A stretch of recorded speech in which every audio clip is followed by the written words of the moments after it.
knocks and you open the door and you see 6 police officers. What was the first thought which went through your mind? What did you think was going on?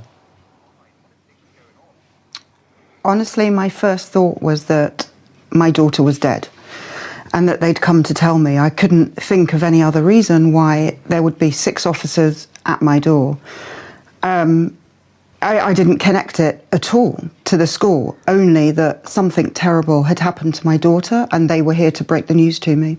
And this is, I said earlier, if police officers turned up at my door, of course, as a parent, your first fear is something has happened to your child. But you have a particular concern, don't you, Rosalind, because your lovely daughter actually she suffers epilepsy, she's neurodivergent, she's only 9 years old.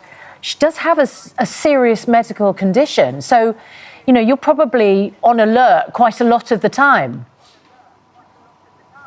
And that's exactly why I thought something had happened.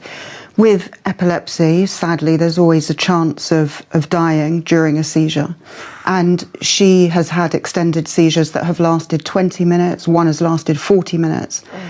So in my mind, at school, she'd had a seizure and they had come to break the news. Oh, my goodness. Me.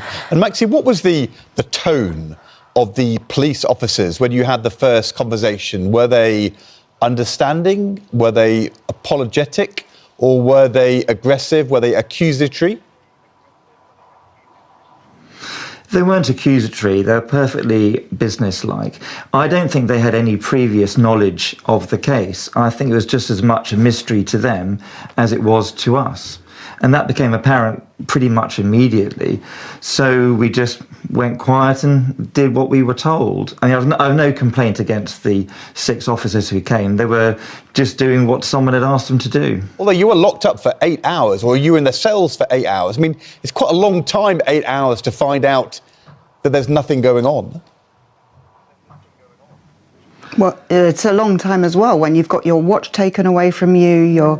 Obviously you don't have your phone. There's not even a clock in the cell. So there was a window, but it was quite high up with bars on it. I couldn't see if it was daytime or nighttime. I had absolutely no idea what time of day it was, how long I'd been in there.